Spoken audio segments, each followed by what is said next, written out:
we are, of course, Conservative Party headquarters in Calgary. We're also looking at the NDP and the Liberal headquarters. But it is the Conservatives, with a majority, who are celebrating tonight.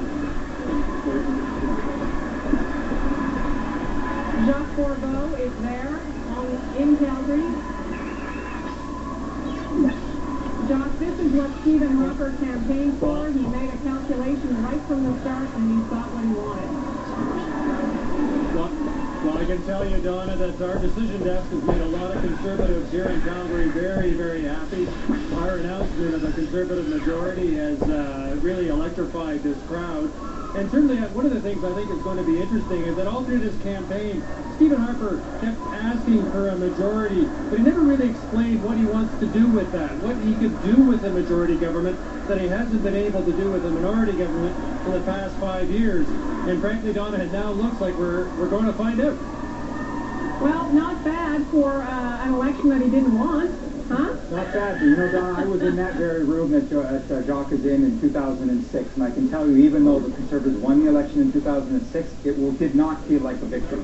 Tonight is what they were waiting for in 2006, and they got it, albeit 5 years later. The message was very clearly, Donna, the Prime Minister said right from the get-go that he wanted to see a stable government. I think that's what the country needs right now, and that's what Canadians have at least partially voted for. They voted for change on the one part, on the second place, but as far as their government goes, they wanted obviously a stable government. And Eric, let's bring in Eric Sorensen, who's brought us, come back to his virtual set. Our guru is here at the desk now. I'm only here virtually.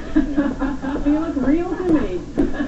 Eric, what I wanted to ask about is the NDP and the Liberals essentially switched positions tonight, right? Which meant the Tories picked up seats, enough to get a majority, but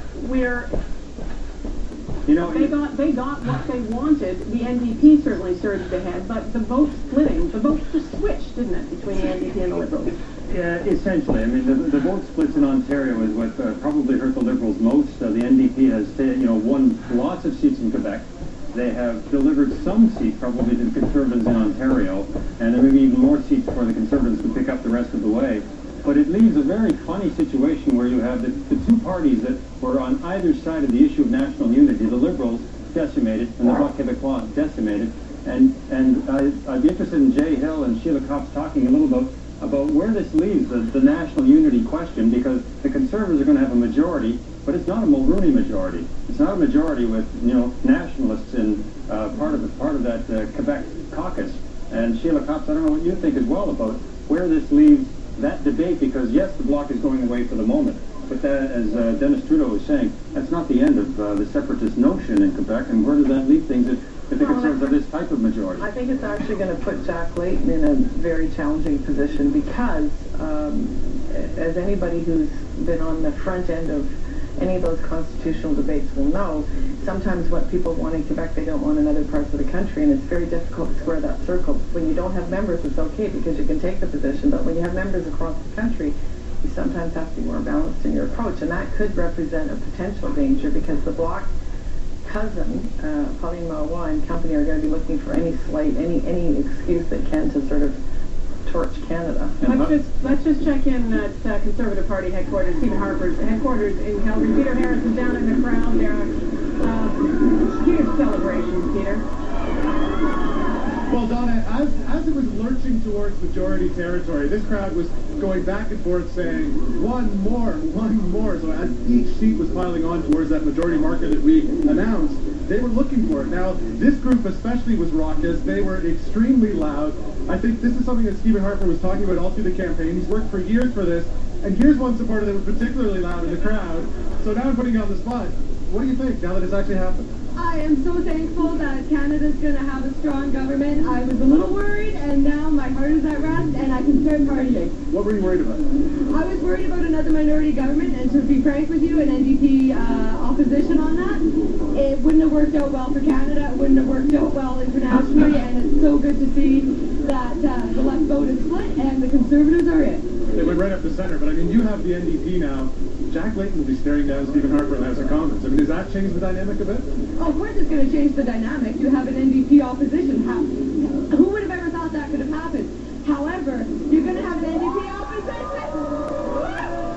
I knew she was going to scream, Donna. She's been screaming for the last 10 minutes. So there you go. Back to you. All right, Peter Harris at the Stephen Harper's headquarters in Calgary. Much different mood over at the Liberal headquarters in Toronto. That's where Shirley Engel is. Shirley. Well, Donna, there's hardly anyone in this room, just small pockets of people shaking their head in disbelief, mouthing the words, "Oh my God."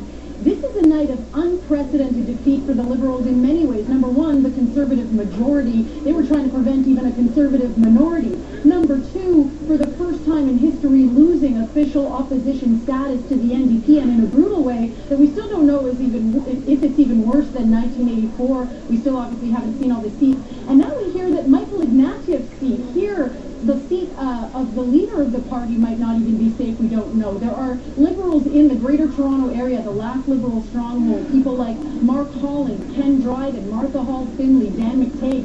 These are Liberals who are stars in the party. They make up the core of the party, and we still don't know if they're elected. So what you're seeing tonight is the defeat of this party, and some are even saying behind the scenes that this could be just what the Liberal Party needs, that they need to they're going to go down, they need to go down all the way, they need to really do some soul searching. The post-mortem in many ways has already begun. A lot of people wondering what went wrong. Perhaps Canadians really did feel this was an unnecessary election, and they seem to have overwhelmingly rejected what Mr. Ignatieff is selling. So a lot of teary eyes here tonight, Donna. Yeah, and I just want to bring in Eric Sorensen. Michael Ignatieff himself looks like he's losing his seat.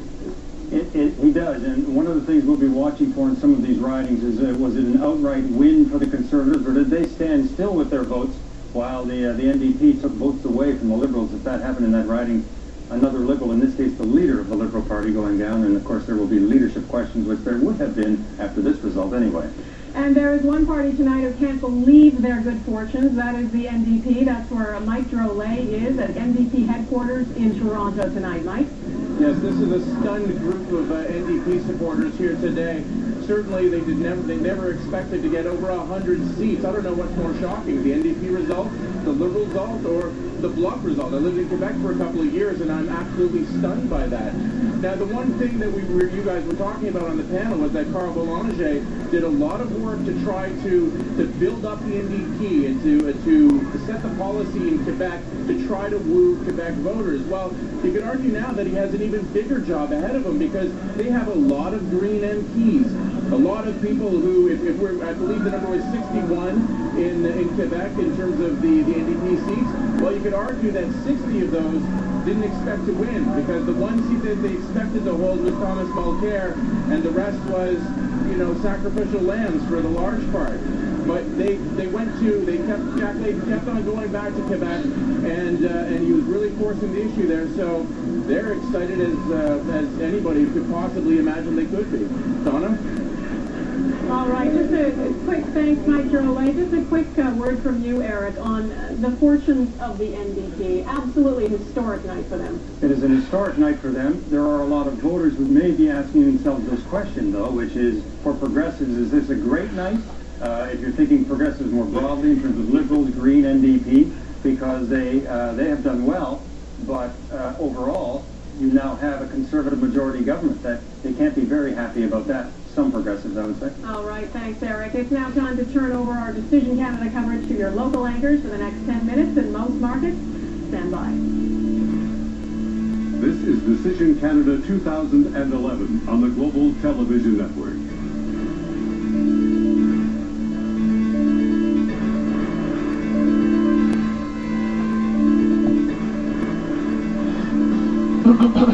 BC results are coming in very slowly, but we are starting to see some numbers as Conservatives and New Democrats celebrate across the rest of the country. Good evening and welcome back to our local coverage of the 2011 federal election. Celebrations breaking out in riding offices across the province as more and more BC candidates wait to see that magic word elected beside their names. We'll go straight to the latest results now. So here's Jill Kropp in our results center. Jill. Well, Chris, it's been really interesting so far. We have seen some swaps in all our ridings very quickly. Let's run through all of them. Vancouver Centre, no results yet. This, of course, Hetty Fries. This is expected to be a safe riding for Hetty, but boy, have we seen a Liberal collapse tonight. She could lose that riding. Vancouver East also should be safe for NDP incumbent Libby Davies, although Irene Yap, who was challenging earlier. Vancouver Kingsway, Tran Nguyen is challenging Don Davies, who is the incumbent there, so he could be in a little bit of trouble. Vancouver Quadra. This has gone back and forth. Look how close that is between incumbent Joyce Murray, the Liberal, and Conservative Deborah Meredith. Very tight race there. Vancouver South. Wei Young in the lead at this point. Ujjal Dosanjh has to be concerned about how this night is going to turn out for him. Keep in mind, though, early numbers. North Vancouver, Andrew Weston in a battle, or Saxton rather, in a battle with Talib Noor Mohammed, the Liberal candidate surging there. West Vancouver Sunshine Coast, Sea to Sky, John Weston, the incumbent, is being challenged by Terry Platt of the NDP.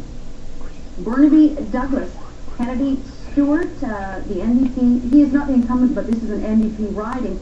He's expected to win that, looking like he might do that. Burnaby New West, Peter Julian in a very strong lead against Paul Forsyth, who's a long-time politician. He was an MP for 12 years, challenging there.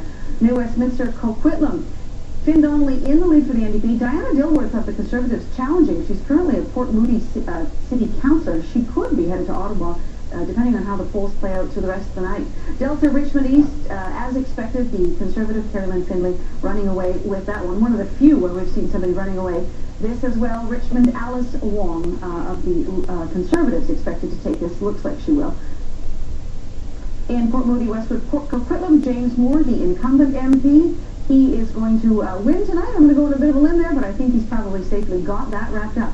That's it for the Metro Vancouver area. Joining us now, Rick Weber from Global Okanagan. All right, thanks, Jill. We're taking a look at the interior ridings for British Columbia, as well as some Fraser Valley ridings and the North. And we're starting in Abbotsford. We've just in the last couple of minutes had a list of ridings where the candidates have been confirmed elected, and Abbotsford is one of them, the Conservative candidate. Mark Straw was hoping to take over for his dad as the Conservative MP, and that has happened. He's been declared elected just in the last couple of minutes.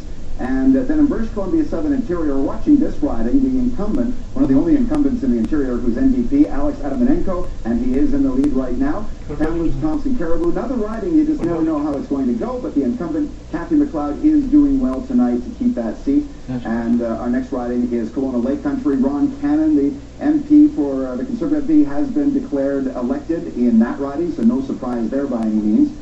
And in Kootenay, Columbia, David Wilkes, the Conservative candidate, has also been declared elected just in the last couple of minutes.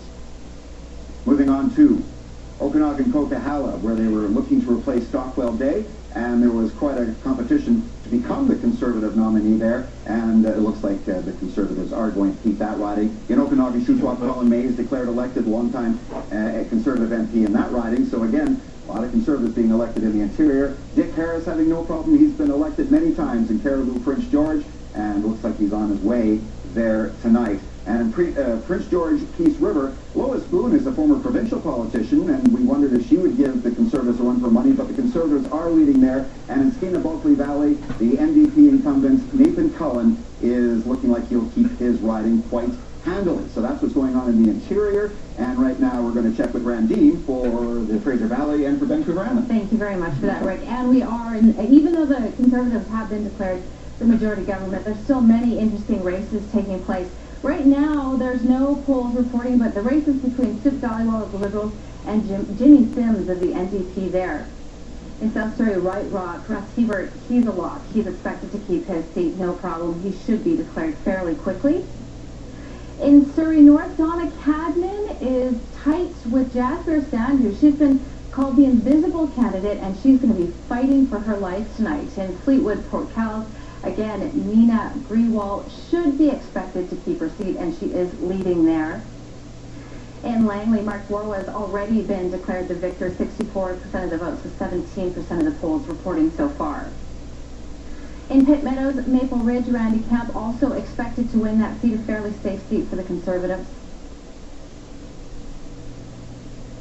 And in Victoria, Denise Savoy, 50% already with 8 polls reporting that is a fairly easy seat for the NDP to win in that Victoria riding. In Esquimalt, Wanda Fuca, however, no polls reporting yet, but the horse race is between Troy D'Souza and Randall Garrison of the NDP. In the Saanich Gulf Islands, Elizabeth May leading so far, none of the polls reporting, but this is a race between her and the incumbent Conservative Gary Lunn. In Nanaimo, Alberni, this should be a fairly tight race as well. We're not expecting the NDP to beat the incumbent so far, but that looks like what's happening. In Nanaimo, Cowichan, Jean Crowder should be able to keep her seat for the NDP tonight. And finally, in Vancouver Island North, this is also a horse race between the NDP and the Conservative Party. John Duncan, the incumbent, leading slightly.